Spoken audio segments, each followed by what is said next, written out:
Bueno, es una vez más hacemos una nueva jornada que tiene que ver con la capacitación en nuestro instituto que es Derecho de Previsión Social. Estamos muy contentos porque, bueno, la verdad que este año se trabajó muy bien, hemos tenido ponencias muy importantes, diferentes temas, tanto de IPS como ANSES.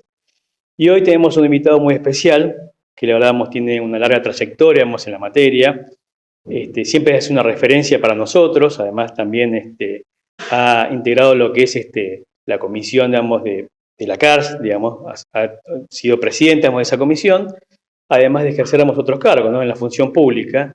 Y viene a hablar sobre un tema muy importante, ¿no?, que tiene que ver con la discapacidad y también los derechos humanos fundamentales. Es importante la preparación del abogado, no solamente en la cuestión prestacional, sino que tiene que ver con estos temas, ¿no?, de los derechos humanos. Hoy en día tenemos una convención interamericana que es ley, que es bueno utilizarla no solamente en los procesos administrativos, sino también en los procesos judiciales, ¿no? Bueno, y esta temática tiene que ver con la formación de los colegas. Así que bueno, hoy tenemos esta particularidad y esta visita que es muy importante y nos honra en nuestro colegio. Natalia, hizo la presentación Pablo, pero sí, decime el currículum. Sí, bueno, estamos con el doctor Luis Gulitgoni, el ex presidente de la CARS, o sea, para las personas, para que sepan, es la instancia superior de ANSES. Y nos trae un tema muy importante, para nosotros es un honor tenerlos en nuestra casa, con nosotros acá, en nuestro Colegio de Abogados de Moreno y General Rodríguez, y bueno, le damos el paso. Bueno, cuéntenos. ¿De qué vamos a hablar? Exactamente. Bueno, son tres temas que se vinculan mucho, que es el de discapacidad, el de seguridad y previsión social y el de derechos humanos, ¿no es cierto? Porque la seguridad social y la previsión social nos atiende desde antes de nacer hasta que después nos morimos. Antes de nacer, cuando viene la asignación prenatal, y después cuando nos morimos la pensión por fallecimiento, y en el medio también nos cubre. Y en la población que se jubila es donde está la mayor concentración de personas con discapacidad. Entonces es importante que tengamos en cuenta que todo lo que son las políticas, que como bien decía mi colega, esta forma parte de la Constitución, porque la Convención Internacional de los Derechos de la Persona con Discapacidad, que se aprobó en Naciones Unidas ya en el año 2006, forma parte de la Constitución. Son derechos que la gente tiene. Entonces, saber razonar cómo la Convención nos indica que tenemos que razonar respecto a los derechos humanos que están garantizados en la Convención y en la Constitución, para que sean respetados en muchas políticas, porque la discapacidad atraviesa todo. Pero en el caso que nos convoca a nosotros, bueno, todos los conceptos de la seguridad social y de la previsión social, ¿cómo se deben interpretar a la luz de la Convención? Y esto es importante, ¿por qué? Porque la Convención lo que rescata y refuerza es la condición humana de la persona, más allá de que tenga o no tenga discapacidad. Y nos dice a través del modelo social que los problemas que tiene una persona con discapacidad no están en su condición física o intelectual, sino en las barreras que la sociedad le pone para que no pueda gozar de sus derechos.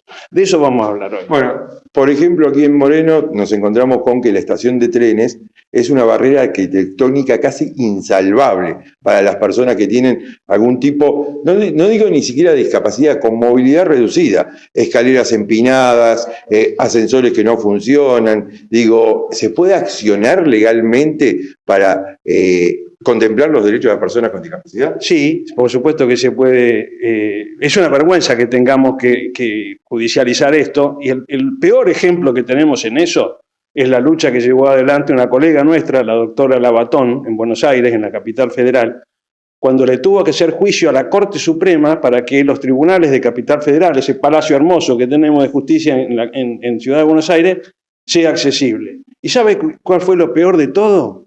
Es que la Corte, en vez de allanarse, contestó demanda.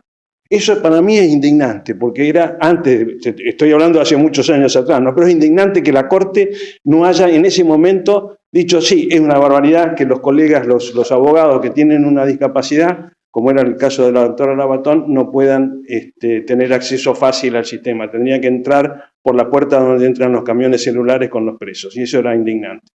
A ver, estamos hablando, y sin entrar en cuestiones políticas partidarias, pero sí, obviamente política, porque todo es política, digo, momentos muy crueles para las personas con discapacidad y para las personas jubiladas.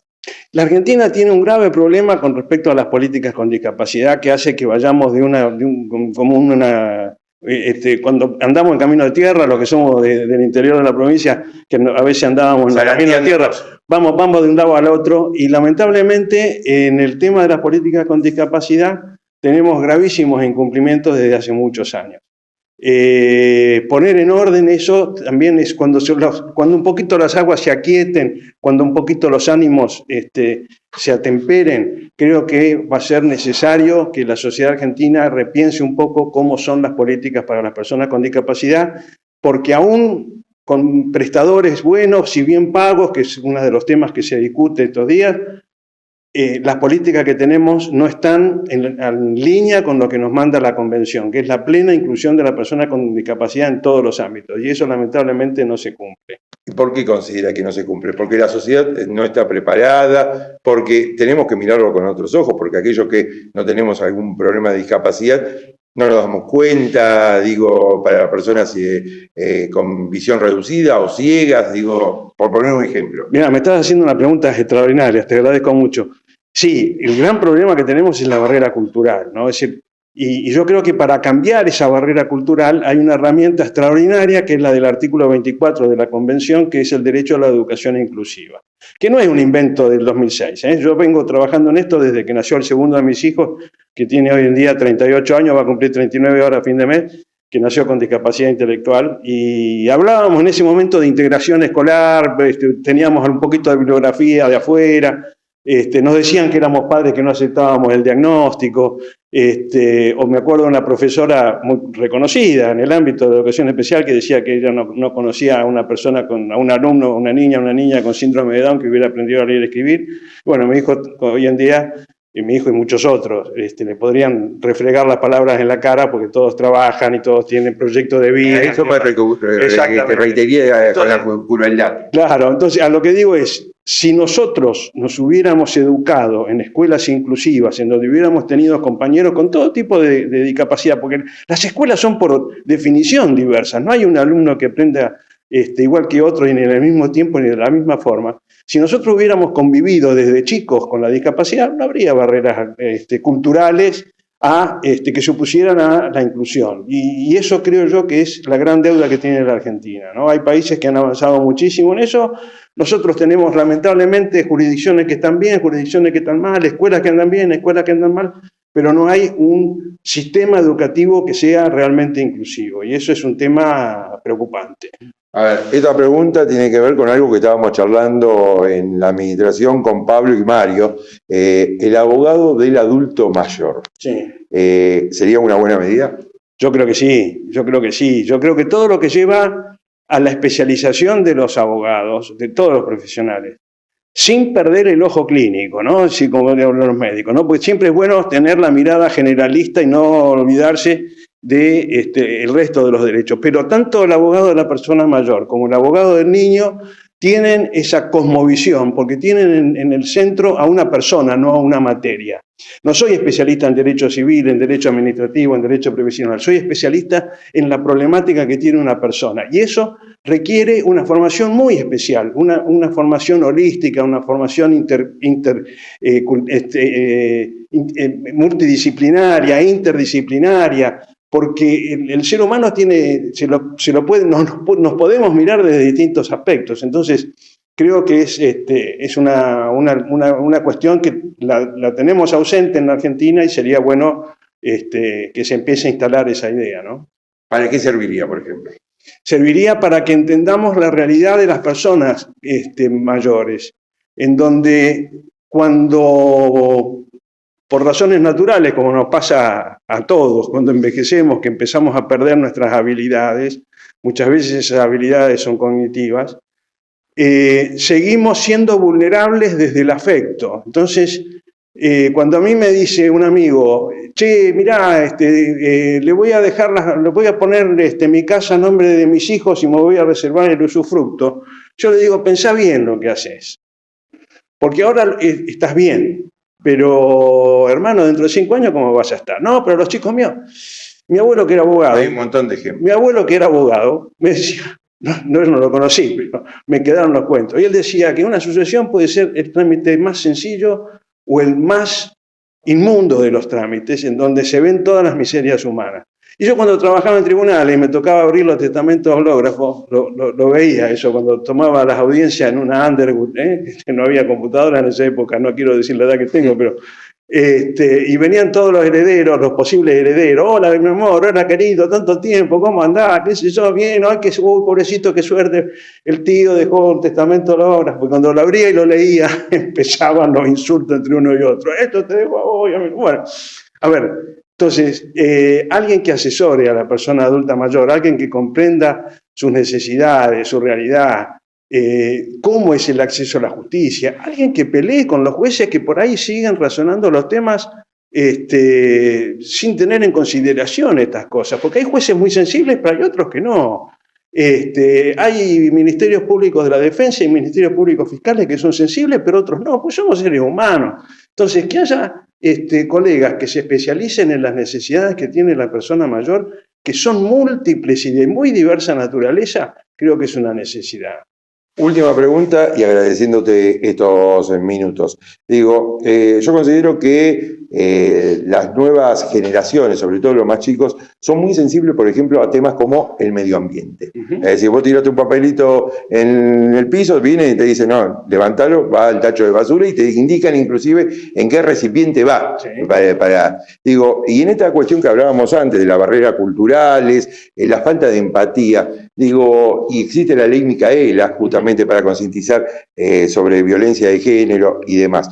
¿Pensás que se necesitaría una especie de ley Micaela para concientizar a generaciones con respecto al tema de discapacidad? Mirá, no sé, pero vos hacés una pregunta extraordinaria. Había un tucumano, un tipo muy, muy conocido en la Argentina, que decía que hacer leyes era una manía latinoamericana. Dice, y una ley no cambia el bien, el mal de las cosas, porque eso está en las personas. Dice, ustedes hagan la ley más perfecta y el día siguiente van a ver que ese mal que quisieron solucionar con esa ley no va a tener efecto. Y ese tucumano era Juan Bautista Alberdi, el papá de nuestra Constitución, que lo escribió eso en escritos póstumos. Y la verdad es que no debiera ser necesario una ley que nos diga que nos tenemos que tratar bien. Yo creo que sí, serviría para el debate, pero no nos conformemos con eso, porque lo que necesitamos es cambiar la forma en que razonamos. Es decir, vos hablabas del cuidado del medio ambiente. ¿Sabés cuando empecé yo a separar los residuos en casa? Yo tengo una compostera donde tengo unas lombrices californianas que los que son pescadores vengan a buscar que se las vendo. Cuando mi hijo Francisco, el que tiene síndrome de Down, hizo un curso en la Universidad Católica de Argentina con una ONG que se llamaba Cascos Verdes, en donde durante 2 años se formó como educador ambiental y después 2 años más dando charlas y conferencias. Él nos enseñó cómo reciclar, cómo tirar una botella de gaseosa. No la tirés así nomás, no, hacela en bollito. Hacerle un bollito lo más chiquito y después ponerle la tapa. Vas a ver que queda un bollito chiquito. Entonces eso hace que en el tacho de basura te entren 10. Pues si la pones como viene, te entra 1 o 2. Cómo separar los residuos sólidos de lo que tiene líquido, lo que es reciclable, lo que no es reciclable. Entonces, si eso lo podemos aprender, ¿cómo no vamos a poder aprender a conversar? Ahora, si nosotros no tenemos capacidad de diálogo, si no tenemos capacidad de entendernos, porque dialogar es eso, no es que yo te quiera convencer a vos de algo, sino decir, bueno, yo sé que vos pensás una cosa, yo pienso otra, bueno, busquemos qué es lo valioso que pensás vos y qué es lo valioso que tengo yo, y a lo mejor un punto en el medio vamos a encontrar, y si no, cada uno de nosotros se fue enriquecido por el debate. Quizás, si los debates en la Argentina fueran con la altura que la democracia necesita, esas cosas se podrían exteriorizar.